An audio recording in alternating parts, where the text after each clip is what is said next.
বিরতির পর ফিরে আসলাম এবং এই মুহূর্তের যে খবরের দিকে কার্যত নজর রাখবো, ডেরেকের বিরুদ্ধে রাজ্যসভায় প্রস্তাব পাস। আরো একবার জানিয়ে রাখি, ডেরেক ওব্রায়েন তৃণমূলের সাংসদ, যার বিরুদ্ধে রাজ্যসভায় এবার প্রস্তাব পাস। তদন্ত করে 3 মাসের মধ্যে রিপোর্ট দিতে নির্দেশ।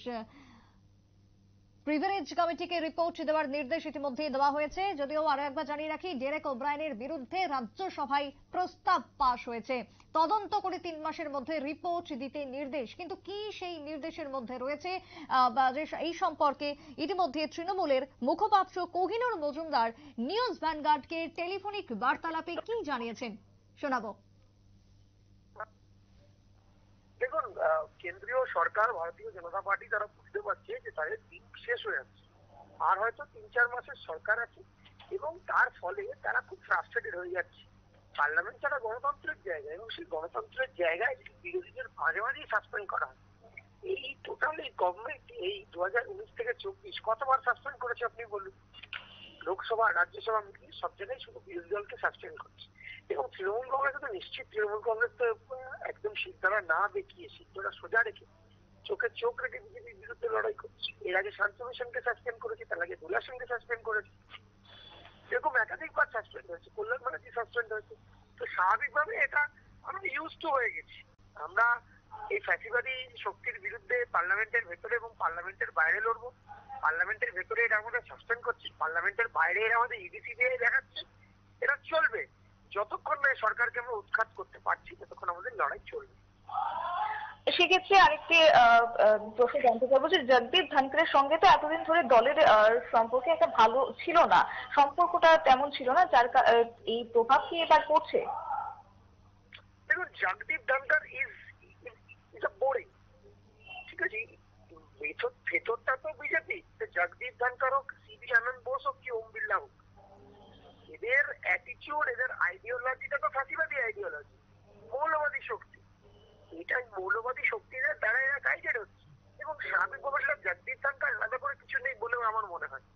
জগদীপ ধনখড় যখন তিনি পশ্চিমবাংলার রাজ্যপাল ছিলেন, তখনও তিনি এই ব্যবহার আচরণ করেছিলেন। দেখুন, রাজ্য সরকারকে চলতে না দেওয়ার সব রকমের চেষ্টা তিনি করেছিলেন। সিবি আনন্দ বোসও এসে তাই করছেন। এটা তো বিজেপির একটা সর্বগ্রাসী একটা অ্যাটিটিউড, সেই অ্যাটিটিউডের ভিত্তিতেই চলছে। এক্ষেত্রে জগদীপ ধনখড়, সিবি আনন্দ বোস, ওম বিড়লা কেউ আলাদা নয়, সবাই এক। তো সেক্ষেত্রে এই যে রাজ্যসভায় যে প্রস্তাব পাশ হয়েছে ডেরেকের বিরুদ্ধে, সেক্ষেত্রে কি আপনাদের কোনো ক্ষোভ রয়েছে? দেখুন, আমরা একটা জিনিসে খুব পরিষ্কার কথা বলছি, পার্লামেন্টে আমাকে parliament belongs to the opposition. এটা তো একটা বহু পুরনো কনভেনশন আছে।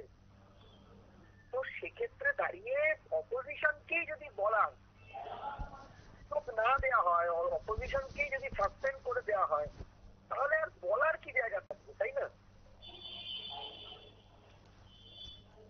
আগামী দিনে এই বিষয়ে আপনাদের কি পদক্ষেপ থাকবে? দেখুন, আমরা খুব পরিষ্কার বলেছিলাম যে সিকিউরিটি ব্রিচের জন্য যদি মহুয়া মৈত্রকে সাসপেন্ড করা হয় বা মহুয়া মৈত্রর পদ কেড়ে নেওয়া হয়, তাহলে এমএলএ, বিজেপির এমপি, মহীশূরের এমপি, তার সিকিউরিটি পাস, তার গেস্ট পাস নিয়ে আসা যারা সিকিউরিটি ব্রিচ করেছে পার্লামেন্টে, সেই এমপির বিরুদ্ধে এথিক্স কমিটির ইনভেস্টিগেশন হবে না কেন? এইটুকু বলাতে শাস্তি। স্বাভাবিকভাবে আমরা এদের বুঝে নিয়েছি যে এরা বিরোধীদের কথা শুনতে চায় না। এরা, এবং মানুষের জানেন তো, পিপিলিকার মৃত্যু হয় যখন তার পাখনা বেশি গজায়। এই সরকার বুঝে গেছে যে সরকারের পতন নিশ্চিত, তাই এরা দিশাহারা হয়ে ফ্রাস্ট্রেটেড হয়ে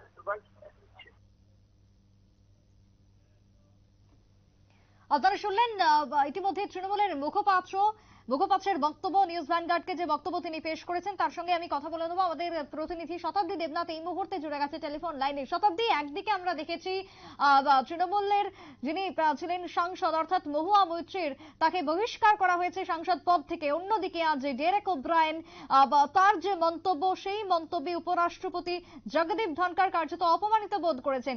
এই যে ঘটনা, কি জানতে পারছো, কি চলছিল আজ সংসদে, কি রিপোর্ট তোমার কাছে রয়েছে? যার কারণে অসভ্য আচরণের কারণে তাকে সাসপেন্ড করা হয়েছে, এবং কয়েকদিন আগে যেমন তুমি বলেছিলে যে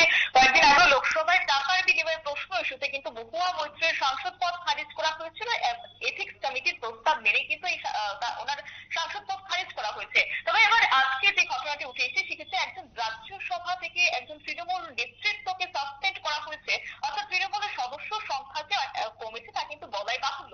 এবং তার পাশাপাশি বলা যায় যে এই তৃণমূল দলের উপর কিন্তু একটা অনেক বড় চাপ পড়ছে এবং সেক্ষেত্রে বিজেপির যে অনেকটা লাভ হচ্ছে তাও কিন্তু বলা যায়। অর্থাৎ বিরোধী ইন্ডিয়া জোটের ক্ষেত্রে কিন্তু অনেকটা প্রভাব পড়তে পারে, সেক্ষেত্রে ভোটাভুটির ক্ষেত্রে যে অনেকটা প্রভাব পড়বে তাও বলা যায়। তবে সেক্ষেত্রে আরো যদি বিস্তারিত বলা যায়, দেখো এই সংসদের নিরাপত্তার গলদ নিয়ে কিন্তু বৃহস্পতিবার রাজ্যসভায় চেয়ারম্যান জগদীপ ধনখড়ের সঙ্গে তর্কাতর্কিতে জড়িয়েছিলেন ডেরেক, এবং যার কারণে তার পরবর্তীতে অসংসদীয় আচরণের কারণে তৃণমূল সাংসদকে বহিষ্কার করার সিদ্ধান্ত নিয়েছিল রাজ্যসভা। তবে গোটা অধিবেশন থেকে কিন্তু সাসপেন্ড করা হয়েছে তাকে, এবং চলতি বছরের বাদল অধিবেশনে কিন্তু সাসপেন্ড হয়েছিলেন তৃণমূলের সাংসদ। তবে এরপরে কিন্তু আবার তাকে অধিবেশনে এনেছিলেন উপরাষ্ট্রপতি। তবে বুধবার সংসদের মধ্যে যে স্মোক বম্ব নিয়ে দুই ব্যক্তির হানা দেওয়ার যে গোটা ঘটনা ছিল, সেই ঘটনা কিন্তু একেবারে উত্তাল হয়েছিল গোটা দেশ, এবং বৃহস্পতিবারও এই ইস্যুতে উত্তপ্ত হয়েছিল সংসদের দুই পক্ষ।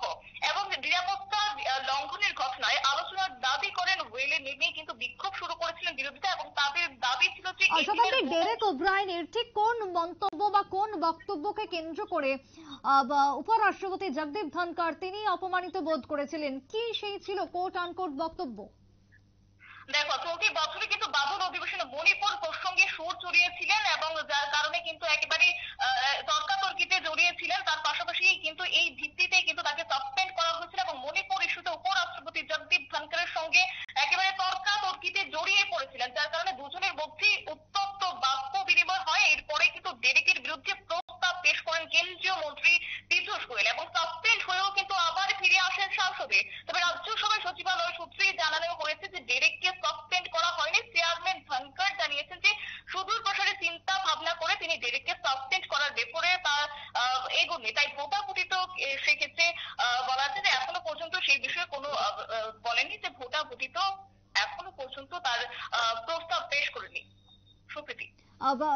শতাব্দী, দেখো, আমরা যখন দেখেছিলাম যে পশ্চিমবঙ্গের যখন রাজ্যপাল ছিলেন জগদীপ ধনখড়, ঠিক সেই জায়গাতে দাঁড়িয়েও একাধিক তৃণমূল বিধায়ক থেকে শুরু করে সাংসদদের সঙ্গে যে সম্পর্কটা খুব একটা ভালো আমরা দেখেছিলাম যে ছিল না, তারই কি প্রভাব গিয়ে পড়লো এই সংসদ অধিবেশন কক্ষে? তুমি যেমনটা কিছুক্ষণ আগেই কথা বলেছিলে তৃণমূল মুখপাত্রের সঙ্গে, তিনি এ ব্যাপারে কি জানিয়েছেন? দেখো, তিনি এই ব্যাপারে গোটা বিষয়টি তুলে ধরেছেন যে জগদীপ ধনখড় ওনাদের কোন একটা ইস্যুতেই পড়ে না, যার কারণে যে ও এই ওতপ্রোত ভাবে যে এই প্রভাবে পড়েছে তা কিন্তু তারা মানতে রাজি নন। আর সেই কারণেই কিন্তু তারা গোটা বিষয়টি সম্পর্কে তুলেছিল, এবং যেমনটা কিছুক্ষণ আগেও আমরা কথা বলেছিলাম এই টিএমসির মুখপাত্র কোহিনুর মজুমদারের সঙ্গে। সুপ্রীতি। বেশ, ধন্যবাদ শতাব্দী। কথা বলছিলাম আমাদের প্রতিনিধি শতাব্দী দেবনাথের সঙ্গে। তবে ইতিমধ্যেই রাজ্যসভার তৃণমূল সাংসদ ডেরেক ওব্রায়েনের সাসপেন্সের যে চূড়া কে কেন্দ্র করে কার্যত বিভিন্ন মত উঠে এসেছে, তারই সঙ্গে আজ চেয়ারম্যান তথা উপরাষ্ট্রপতি জগদীপ ধনখড় তিনি অধিবেশন গোটা দিনের মতন স্থগিত করে দেন বলেই জানা যাচ্ছে। একটা বিরতির পর ফিরে আসছি, সঙ্গে থাকুন।